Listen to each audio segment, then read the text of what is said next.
Hello and welcome. My name is Joanna Kay with Screen Magazine, and today we have with us documentary filmmakers Shaul Schwarz and Christina Clusiau with a 6-part documentary series, Immigration Nation. It sounds the alarm on the immigration crisis in America by embedding with immigration and customs enforcement, attorneys, activists, lawmakers, and undocumented immigrants whose harrowing stories humanize a perilously politicized issue.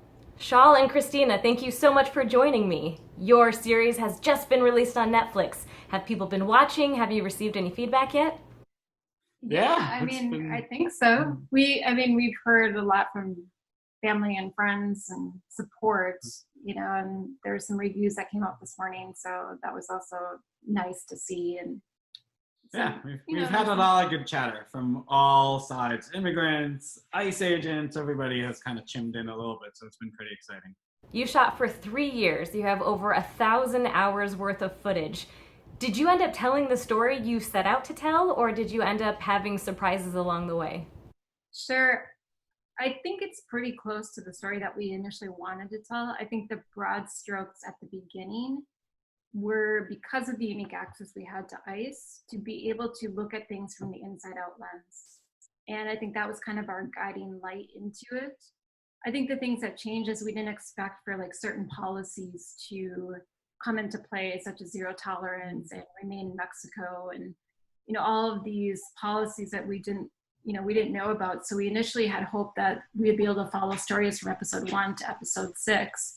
But when you're looking from the inside out, both with immigrants and ICE agents and their enforcement operations, it's very hard to keep that arc of a storyline going for such a long time.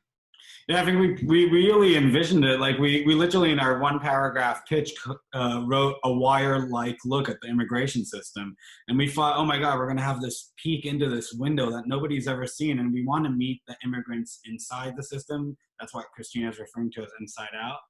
And that really didn't change. It's really the show, but of course the details, what people would go through and what we were able to follow and what weren't, it was a mighty hard production in that sense of just kind of keeping up with the crazy frantic beat of immigration under this administration. And I think too that we thought long and hard about what issues in immigration, because it's so comprehensive and it's so vast, we're going to keep coming back 3 or 4 or 5 years down the road, because a lot of times when you're kind of on your feet and jumping in, you're not sure if this is something that's going to be only talked about for 2 days, or are these policies going to be everlasting. So I was thinking in terms of that and how we could paint a broad picture to use small examples to say that the bigger system is really, there's an issue there. The access you were granted is unprecedented. Do you have any tips for new filmmakers on how to gain access to certain contacts? And once you have these contacts, be it ICE or the migrants, how were you able to extract such amazing stories for them and have them feel open enough to share all these things with you? Yeah, I think like anything, it's relationships, right? In this case, we had a relationship with an ICE spokesman for many years. I worked on a drug-related story, Homeland Security Investigations, part of ICE that does a lot of work in that field. And through that, I had this contact, and I think we just had a good, trusting relationship. And we actually wanted to do this even under the Obama administration. ICE kind of didn't want that. When Trump came into power, I think after the elections, given how the rhetoric of the campaign was so heated around this issue, ICE came more under fire. And I think at that point, there was an opportunity for us as filmmakers to kind of come in, and that's how the show really got started. I think as a tip to filmmakers, again, I would say relationships. I think things take time, and building trust is important. And I think that is something that your name kind of perseveres you when you do that. And, it goes 2 ways. It doesn't mean, I think as we see in the story, that you have to just tell the story exactly that your protagonist wants, but it is important that they get a feel that you are going to be truthful to what you think and see your other work. And that's kind of how this rolled forward. With this production, it was tricky in the sense that, you have so many people involved and so many people's storylines to tell. And sometimes people would not decide they didn't want to be filmed, and others decided they wanted to be filmed. And I think it's always good to remember that sometimes the story takes you in different ways along with the process, that you just have to kind of roll with the punches, because there are good stories in there that you need to just keep driving forward, even if it's not what you imagined it to be in first off. It's like you continue going, and then for every 10 stories that said no, one said, like, there was a lot of doors that slammed in our face over these years. It wasn't easy at all. So, and I think that is so important to hear as filmmakers, that we see the finished product. We didn't see all the fails and all the times that things didn't go as it was supposed to go. So thank you so much for sharing that. I'll give you an example. When we had this great access into El Paso Detention Center during zero tolerance, during family separation, we met a couple of dads right there at that moment, and we thought that was so extraordinary to see. But we wanted to really tell the story over a long period and to follow them. And when people are inside the ICE system, even when you have access, it's extremely hard to kind of know when and where to go and what you will have access and not. And they would give us sometimes their family contact, and we would call and we would get goodbye. So everything in this world took a lot of trust building and a lot of relationships, and there was a lot of dead ends, but you got to keep going. Did you feel like people changed once the camera was on them? Like, there was an incident where one of the officers received an order over the radio, and he said something like, "They know that you're with me, right?" So speaking for either the agents or the migrants, did you feel like they were saying things or leaving things out when the cameras were on them? Not really. I think, if those were the feelings we had, we would leave that subject. Because I think we really wanted to connect to people who really let us be flies on the wall, so to speak. So I think a lot of the ICE agents, you agree? Yeah, a lot of the ICE agents we met that were more reserved or were trying to give the tour, that's kind of where that story would end for us. Mm-hmm. I think a lot of the people just did do their thing, and, we spend a lot of time in morning to night to just every day and every shift with these guys in their cars, in detention centers. And so I think, again, you built that rapport with people that you feel ultimately let the camera go. Mm-hmm. I think too, initially, whenever somebody's not used to being on camera, the first few things it's a very different reality than actually after you spend hours and hours and hours with them, because they don't know how to act, and they think they need to act, and they think they need to be like they're on like a TV show. That's something very different than what we were doing.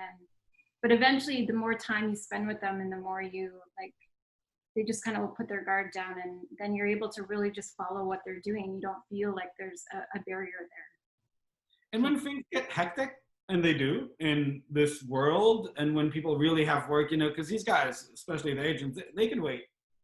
In New York, for example, days and hours for the moment where they have a chance to do something. I think when kind of stuff really happens, you're more forgotten, and that's kind of useful for a filmmaker, for a doc filmmaker. Yeah, you start to be that fly on the wall. It sounds like this lasted a lot longer than maybe you expected. 3 years worth of shooting. How were you able to get funded and stay funded throughout this journey? I mean, we're very lucky. We had some initial funding from Impact Partners, and they kind of really helped us just development-wise. But pretty early on, Netflix came on board. So it was, me and Christina have done a couple of films, and they have been independent, and this one was different because it was a Netflix original from early on, so we were pretty lucky to have that support. It sounds like your earlier works really spoke for themselves when you were starting to make connections. So how did Netflix actually end up getting on board?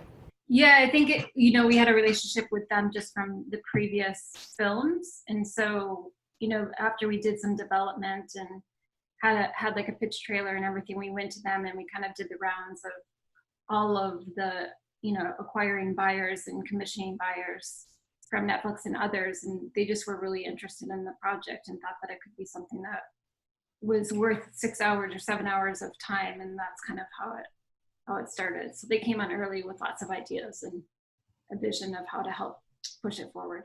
So I read an article that upon viewing the series, ICE was a little upset that you focused so much on migrant families. And there were a few scenes that they wanted you to leave out. I know that they pressured you to do so. Did you ever feel threatened? And were there any scenes that you actually did take out at the behest of the government? So, the word threatened is a little bit charged. We did not feel threatened in a sense like we were in Russia that will be threatened physically dead on the street or anything like that. We did feel pushed pretty hard during a review process in order to gain the access. We signed what's called a multimedia agreement with DHS. Which is generally an agreement that production companies will sign when they work with any sort of government agency. Okay. Not unique. So it's not that unique. A lot of people who have worked with DHS, our access was unique, have signed a similar agreement. And we had a great relationship with ICE for the production. Part of that agreement is that they get to review the footage for factual incorrections and for law enforcement sensitivity and privacy issues. Those make sense. That is understood. We felt that during the review, they tried to strongly editorialize the show and go make up points and go way past those points, and we pushed back. There were definitely factual incorrections that we were glad to fix. There was a request that was not in the original contract that we were glad to do, which is to redact the last names of officers. We were very happy to do that. There was one or two scenes that they deemed as law enforcement sensitive in terms of tactics. We were on the fence, but we respected those requests. They were not very significant. So I think the show people will see is pretty much the show we had. So with a high majority of what we felt we needed to push back, we did. And lastly, what are you hoping people take away from your film? I hope that people will realize that the immigration issues in this country are quite complex, because there's so much polarization and divisiveness within the issue that a lot of really important conversations aren't able to be had because of that. And so I hope people will kind of leave what they perceive as immigration at the door when they watch the film and come away a little bit more illuminated into having some of these discussions. Yeah, I'll second that. I think it's so charged, right? And I think people come in really, really with their preconceived ideas of what should be. But I think if you watch the show, for example, we went into this and didn't know that soldiers get deported. And this didn't actually start under Trump. And it's kind of shocking, and you think about it, and it's just so wrong. And it's one of these stories that, as an example, really summed up what we saw in this broken system. Broken system is something agreed across the board. We heard a lot of people say that. And you think in the US that there would be some kind of common sense, that somebody would come and say, wait a minute, this guy served, this is not such a bad thing that he did, he shouldn't go, but he does. Mm-hmm. And there's hundreds of thousands of cases like that you look at and you say, wait a minute, that doesn't make sense. And they still go through. And that's not actually usually just the fault of the enforcer, i.e. ICE in this case.